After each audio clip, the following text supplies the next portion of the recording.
Good morning all of you student. आप सभी छात्रों को सुबह का सुप्रभात। थर्ड आई क्लासेज में हिंदी कक्षा शिक्षण में आप लोगों का स्वागत है। UP TET, C TET, jail warden, NTPC आदि समस्त कक्षाओं के लिए हिंदी कक्षा शिक्षण आप लोगों के लिए उपयोगी होगा। उसके अंतर्गत हम लोग बात करेंगे। हिंदी के अंतर्गत सबसे महत्वपूर्ण टॉपिक है आपका घोष अघोष, अल्पप्राण महाप्राण। अघोष सघोष अल्पप्राण और महाप्राण के अंतर्गत हम लोग कंफ्यूज रहते हैं, समझ नहीं पाते हैं कौन सा व्यंजन किसके अंतर्गत आता है। तो आइए अध्ययन करते हैं स्पष्ट रूप में। हम लोग घोष अघोष अल्पप्राण महाप्राण के अंतर्गत दो उसमें मुख्य होता है, द्वित्व व्यंजन, एक संयुक्ताक्षर व्यंजन। तो उसका अध्ययन हम लोग करते हैं, स्पष्ट रूप में समझते हैं कि क्या होता है उसके अंतर्गत। तो सर्वप्रथम बात करते हैं हम घोष की।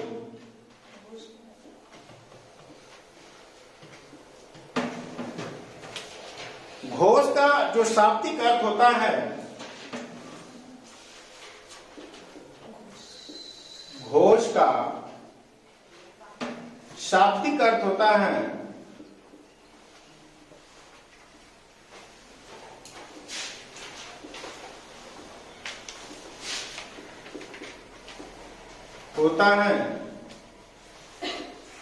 स्वर तंत्रियों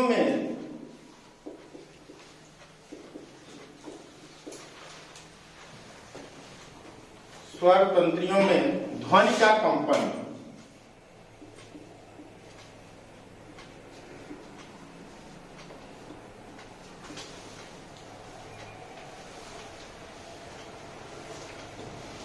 घोष का हमने बताया कि घोष के अर्थ के संदर्भ में सबसे पहले घोष के अर्थ को जानते हैं। घोष का अर्थ होता है स्वर तंत्रियों में ध्वनि का कंपन।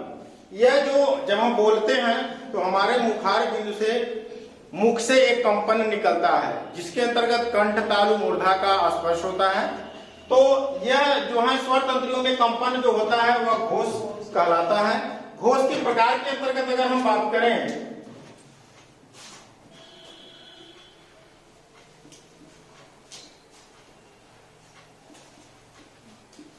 के प्रकार, तो घोष आपका दो प्रकार का होता है। नंबर 1 जो होता है उसे कहते हैं अघोष, और दूसरा जो होता है वह होता है आपका सघोष। हमने कहा कि घोष दो प्रकार का होता है। नंबर 1 जो होता है अघोष और नंबर 2 होता है सघोष। एक चीज को आप ध्यान रखेंगे कि अल्फाबेटिकल लिखेंगे। जैसे हमने अल्फाबेटिकल में जब भी नाम आता है तो ए से स्टार्ट होता है, जेड तक जाता है। तो यहाँ पर हमने अल्फाबेटिकल के हिसाब से पहले अघोष लिखा है और फिर यहाँ पर हमने सघोष लिखा है। तो अब अघोष के अंतर्गत हम बात करते हैं कि अघोष क्या होता है और कौन कौन से इसके अंतर्गत व्यंजन आते हैं। तो सर्वप्रथम बात करते हैं अघोष का।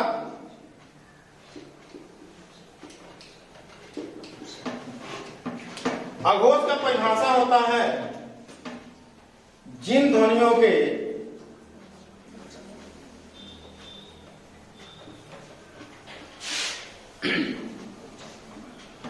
उच्चारण में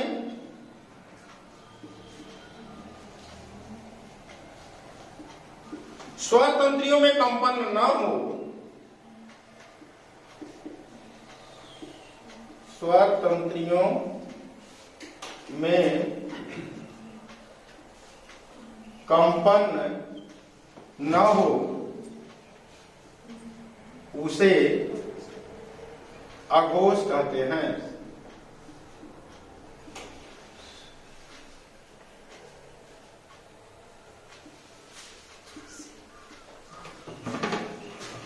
यानी अघोष की परिभाषा होता है जिन ध्वनियों के उच्चारण में स्वर तंत्रियों में कंपन न हो उन्हें हम क्या कहते हैं, अघोष कहते हैं। और अघोष में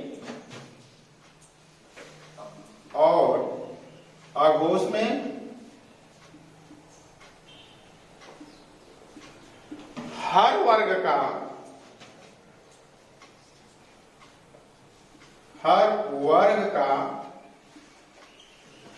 पहला और दूसरा व्यंजन होता है।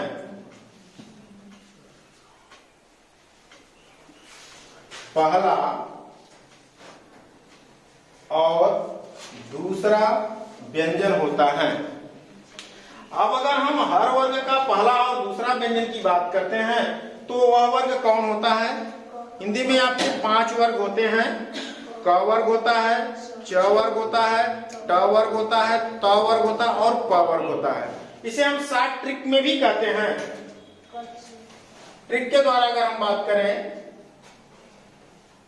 तो इसे हम कहते हैं याद करने की दृष्टि से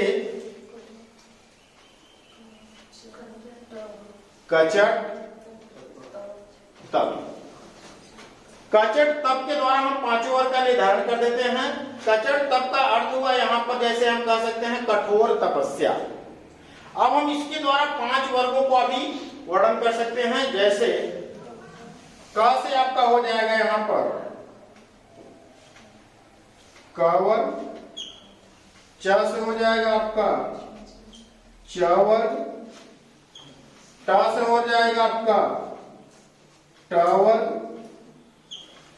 त से हो जाएगा त वर्ग और प से आपका हो जाएगा प वर्ग। अब अगर हम देखते हैं तो वर्गों के अंतर्गत अगर बात करें तो आपका आता है क, ख, ग, घ और अंग। फिर च वर्ग के अंतर्गत बात करें च, छ, ज, झ, य। फिर ट वर्ग के अंतर्गत बात करें तो ट, ठ, ड, ढ और अण। फिर अगर हम बात करें त वर्ग के अंतर्गत त, थ, द, ध और न आता है। फिर अगर हम बात करें प वर्ग के अंतर्गत प, फ, ब, भ, म। अब यहां पर हम देख पा रहे हैं कि 5 वर्ग हो गए और 5 वर्गों में 5-5 व्यंजन आते हैं। 5 व्यंजन इसमें है, 5 इसमें, 5 इसमें, 5 इसमें, 5 इसमें। इस तरीके से टोटल वर्णों की जो यहाँ व्यंजनों की संख्या हो जाती है वह 25। हमने कहा अघोष की परिभाषा के संदर्भ में जिन ध्वनियों के उच्चारण में स्वर तंत्रियों में कंपन न हो उसे अघोष कहते हैं और अघोष में हर वर्ग का पहला और दूसरा व्यंजन होता है। तो यहाँ पर अगर हम देखें तो नंबरिंग जैसे कर दें 1, 2, 3, 4, ठीक है, और 5 हो जाता है। हमने कहा हर वर्ग का पहला दूसरा, तो क से लेकर के प तक यानी कि अघोष के अंतर्गत आएगा आपका क आएगा, ख का भी पूरा व्यंजन आएगा यहां तक, क, ख, च, छ, ट, ठ, फिर त, थ, फिर प और 2, 4, 6, 8 और 10। यह 10 व्यंजन क्या है आपके कहलाए? अघोष। दूसरे नंबर पे आता है आपका सघोष।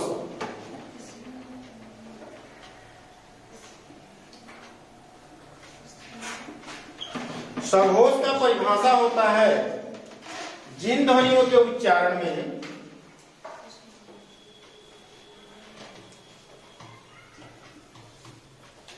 जिन ध्वनियों के उच्चारण में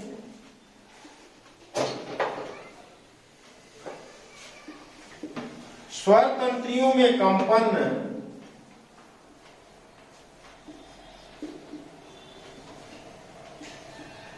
स्वर तंत्रियों में कंपन हो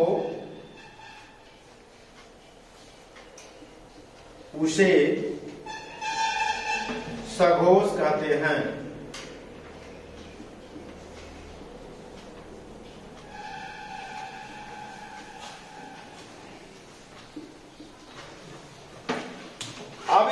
हम बात करेंगे, इनके दो जाते हैं। इसमें हर वर्ग का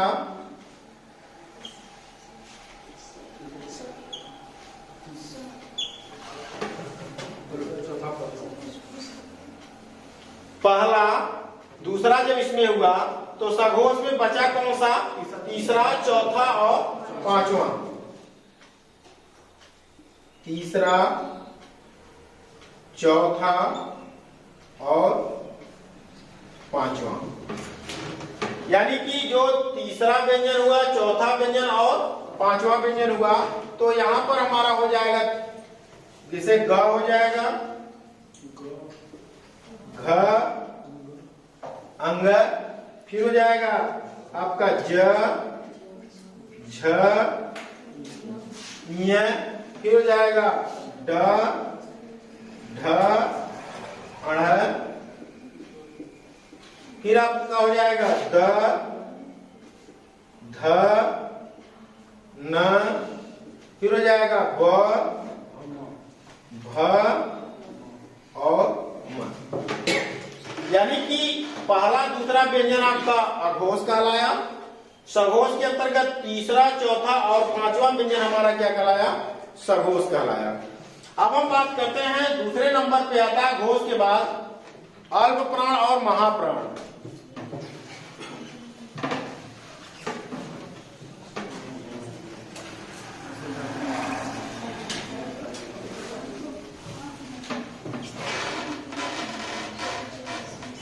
अब हम बात करते हैं प्राण के अंतर्गत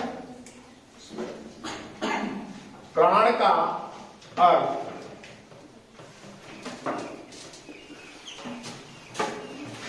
प्राण का अर्थ होता है मुख से हवा निकलना। मुख से हवा निकलना। मुख यानी प्राण का अर्थ होता है मुख से हवा निकलना। जब हम कोई चीज बोलते हैं तो हमारे मुख से एक ध्वनि निकलती है, हवा निकलता है, तो उसी को ही हम क्या कहते हैं? प्राण कहते हैं। अब हम बात करते हैं प्राण के प्रकार।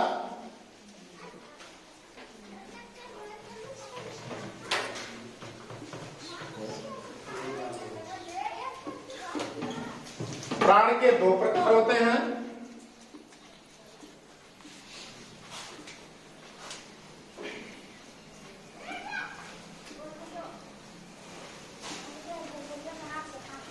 नंबर 1 पे अगर हम बात करें, हमने कहा था डिजिट के हिसाब से चलना है।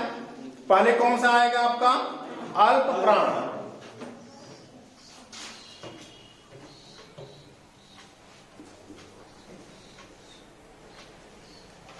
और दूसरे नंबर पे आपका आएगा महाप्राण।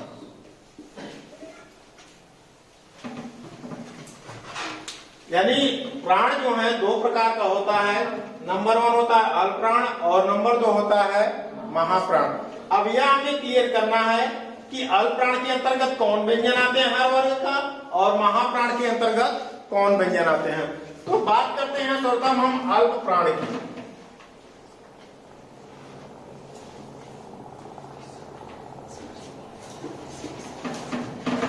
अल्प प्राण की परिभाषा हो जाए आपका होगा जिन ध्वनियों के या जिन व्यंजनों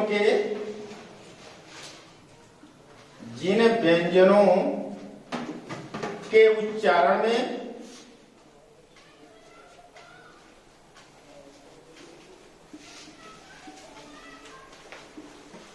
मुख से कम हवा निकले,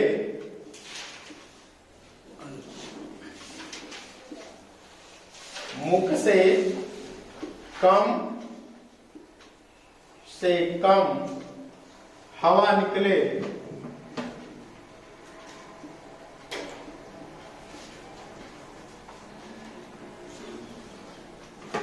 उन्हें अल्प प्राण कहते हैं।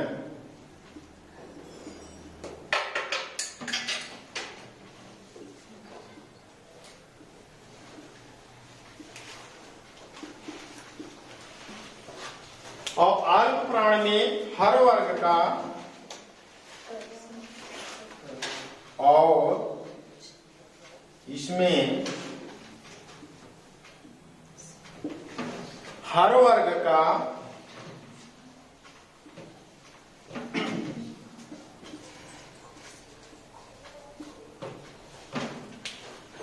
पहला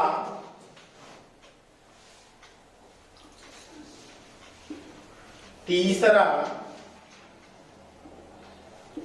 और पांचवा पांचवा व्यंजन होता है। अब पहला तीसरा और पांचवा के अंतर्गत अगर हम बात करें तो यहां पर हम देख पाएंगे कि पहला व्यंजन होगा आपका क, च, ट, त और प। हो जाएगा आपका क, च, ट, त, प। यह पहला आपका रहा। फिर इसके बाद हमने कहा तीसरा, तीसरे के अंतर्गत हो जाएगा आपका ग, फिर हो जाएगा ज, फिर हो जाएगा ड, फिर हो जाएगा द और ब। फिर इसके बाद हमने कहा पांचवा हो जाएगा आपका अंग, इय, ढ़, न और मन। हम इस प्रकार देख पा रहे हैं 2, 4, 6, 8, 10, 12, 14 और 15 यानी टोटल 15 जो व्यंजन होते हैं यह आपके व्यंजन कहलाते हैं अल्प प्राण। क्वेश्चन आ जाता होगा ना कि अल्प प्राण में कितने व्यंजन? हाँ सर, अल्प प्राण में कितने, यानी यह हम बता सकते हैं कि अल्प प्राण में 15 व्यंजन होते हैं, यानी पहला, तीसरा और पांचवा। फिर आपका आता है दूसरा है आपका महाप्राण।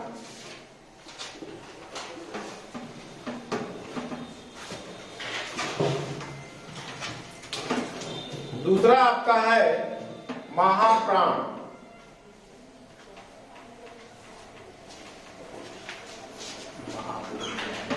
महाप्राण की परिभाषा होता है जिन व्यंजनों के उच्चारण में, जिन व्यंजनों के उच्चारण में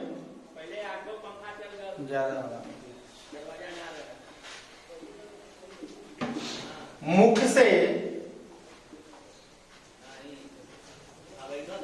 अधिक से अधिक, अधिक से अधिक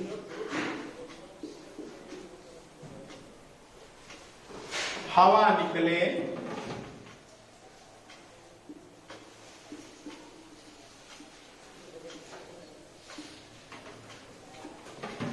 उन्हें महाप्राण कहते हैं।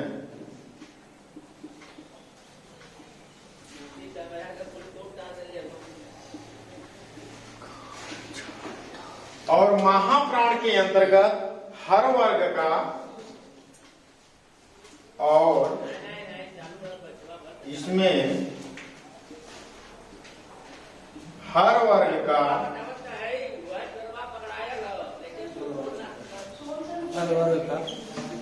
हर वर्ग का जब आपके यहां पर हो गया पहला, तीसरा और पांचवा व्यंजन, तो बचा कौन? दूसरा और चौथा। तो हम बात कर देते हैं यहां पर कि आपका दूसरा और चौथा, दूसरा और चौथा व्यंजन आपका कहलाता है महाप्राण। अब दूसरा और चौथे व्यंजन के अंतर्गत बात करें हम तो ख हो जाएगा, छ हो जाएगा, ट हो जाएगा, थ हो जाएगा और प हो जाएगा। फिर यहाँ पर हो जाएगा आपका चौथे के अंतर्गत घ, झ, ढ, ध और भ। अर्थात हम यहाँ पर देखें ख, फिर आपका हो जाएगा छ, छाता वाला छ, ठठेरा वाला आपका ठ, थाली वाला थ और फल वाला फ। फिर चौथे के अंतर्गत हो जाएगा आपका भ, फिर आपका है क्या झ, झूला वाला झ, फिर आपका ढपली वाला ढ, फिर आपका हो जाएगा धनुष वाला ध, और फिर आपका हो जाएगा ध। इस प्रकार हम देख पा रहे हैं 2, 4, 6, 7, 8, 9 और 10। यहाँ पर हम देख पा रहे हैं 10 व्यंजन जो होते हैं ये आपके, यह कहलाते हैं आपके महाप्राण। स्पष्ट है। अब अल्प प्राण और महाप्राण के बाद अघोष, अघोष का भी हमने अध्ययन किया, तो हम एक ट्रिक के द्वारा भी इसको समझ सकते हैं कि किस तरीके से हम इसको परिभाषित कर सकते हैं। जैसे अगर हम बात करें नंबर की, हमने कहा था जैसे हम नंबरिंग आप करते हैं 1, यहां पर हम बात कर लेते हैं ट्रिक का। जैसे हम लिखते हैं 1, 2, 3, 4 और 5, ये हम लिखते हैं। यहां पर अगर हम देखें तो हम इस नंबर के द्वारा हमें यहां पर परिभाषित कर पाएंगे कि अघोष, सघोष, अल्पप्राण, महाप्राण कौन कौन व्यंजन आते हैं। जैसे अगर हम बात करें तो आप स्पष्ट हैं, पहला और दूसरा जो व्यंजन होगा यह कहलाएगा आपका अघोष। जो बचा व्यंजन है यह आपका कहलाएगा सघोष। फिर हम क्या करते हैं, एक के बाद एक डिजिट को क्रॉस कर देते हैं, एक के बाद एक डिजिट को क्रॉस कर देते हैं। जैसे 1 के बाद 2, 3 के बाद 4।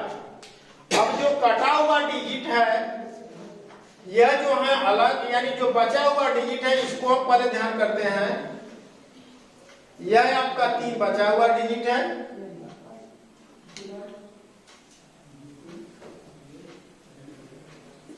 तो हमने कहा कि पहले जब आपने अघोष कहा तो प्राण में भी पहले हम अल्पप्राण कहेंगे, तो यह आपका क्या कहलाया यहां पर अल्पप्राण।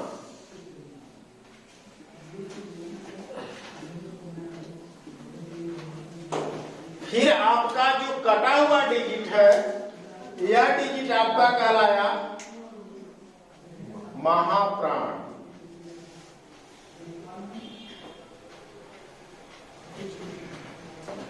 स्पष्ट हो जाता है कि अघोष का पहला दूसरा व्यंजन होता है, सघोष का आपका तीसरा, चौथा, पांचवा व्यंजन होता है। फिर इसके बाद में कहा अल्पप्राण, अल्पप्राण में पहला, तीसरा, पांचवा व्यंजन होता है। महाप्राण में दूसरा और चौथा व्यंजन होता है। ठीक इसी प्रकार से हम स्वरों का भी निर्माण कर लेते हैं, स्वरों के बारे में भी जान जाते हैं। ह्रस्व स्वर, दीर्घ स्वर और प्लुत स्वर। स्वर के अंतर्गत 3 भेद होते हैं।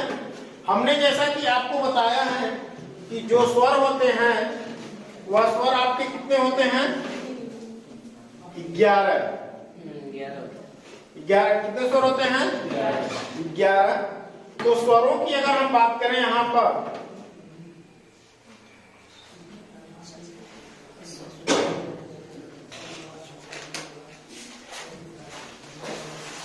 वर्गीकरण, हम यहां पर देख पाते हैं स्वर का अगर वर्गीकरण करते हैं तो 3 रूपों में हो जाता है।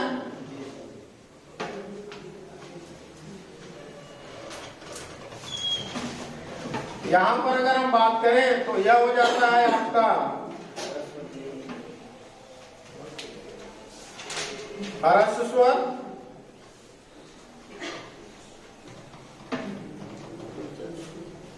यह फिर हो जाता है आपका दीर्घ स्वर, फिर हो जाता है आपका प्लुत स्वर।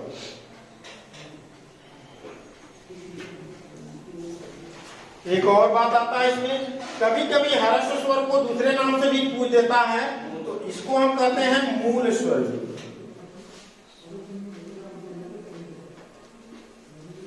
और इसको जो है ह्रस्व स्वर को लघु भी कहते हैं स्वर।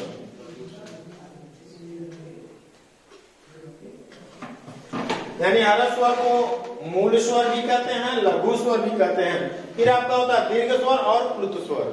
अगर हम बात करें मूल स्वर या ह्रस्व स्वर के अंतर्गत, तो इसके अंतर्गत देख लेते हैं कितने आते हैं। इसके अंतर्गत अगर आप देखें तो यहाँ पे 4 आ जाते हैं।